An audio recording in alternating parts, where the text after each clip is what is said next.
My daughter's like 6.5 years old, and lately she's been going through a phase where she's transitioning from being a baby, a little kid, to a bigger kid with more responsibilities and things like that. But she's been acting like a baby a lot. Like she'll make the baby noise, or she likes playing like a baby. She likes it when I hold her like a baby and things like that. I've been trying to get her out of that phase, and I was kind of wondering why she's holding on to it so much. And then she said it. She was just like, I like being a baby because I don't want to die. That's what she said. She's afraid of dying by getting older. In her head, she thinks that if she grows up and isn't a baby anymore, that she will die faster. I mean, technically, she's not wrong. Every single day, we're moving closer to our death. Every single day. But if you can get to a point where you're comfortable with dying, then there's nothing to be afraid of anymore. And then every single day, you just become grateful, and you look at life as, all right, this is another opportunity. I'm alive for today, and I don't know when death is coming. But it's okay, because I'm alive right now, and I'm experiencing something right now. So the reason why we're so afraid of getting older is because we're all afraid of dying. We're all afraid of dying. Because when you get older, your skin starts to sag, you get a little fatter, you've got like rolls in places you didn't even know could exist. I mean, seriously, as a dude, how do I get fat on my inner thigh like chicks do? Or people get obsessed with keeping themselves looking young and putting lotion on all the time, or plastic surgery and Botox and shit like that. Everybody ages at the same pace.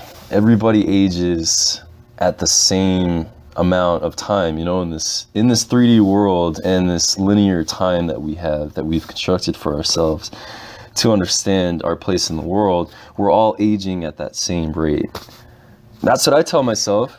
I'm like, look, somebody was born before me.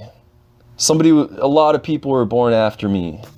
Like, there's nothing we could have done about that. Nobody controlled when they were born. So yeah, if somebody's 65 and they're 65 and I'm 35 and somebody else is 25, doesn't mean that somebody is better than the other person just because they were born sooner. Really? What does that have to do with anything in terms of their value as a human? You look at an old person and they're just as young in their head as they were when they were 20 or when they were a kid. Everybody ages physically. Everybody has something that they have to live inside, and that's their body. But mentally and emotionally and spiritually, people are as young as they ever are. And that youth is that life. It's that life force energy that we all have and that we all try to hold on to.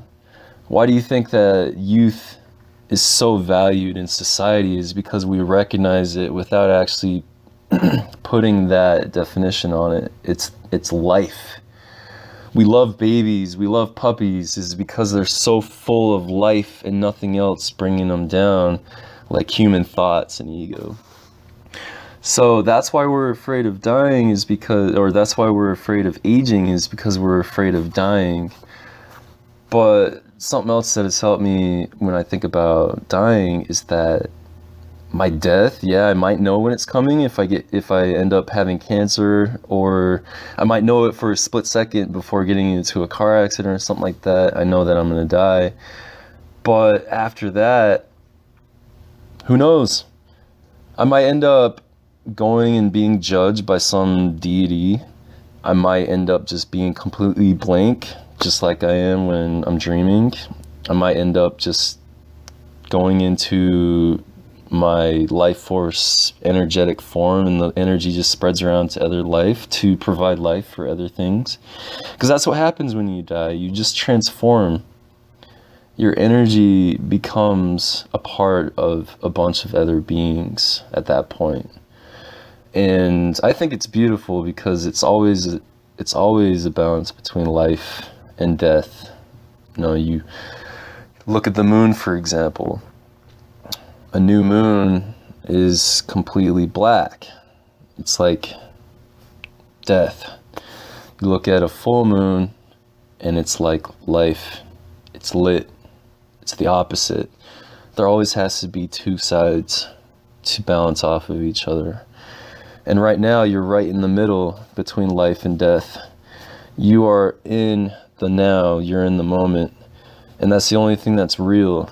It's the only thing that we actually can hold on to. So stop trying to hold on to your youth. You're actually just trying to hold on to, you're trying to grasp life. You're trying to hold on to life, but you don't need to because you already have it. It's in you. You're alive right now. You have everything that everything else has. So stop trying to hold on desperately to your youth, because even if you're 95, you are still as alive as anybody else. So that was my message for today. Peace.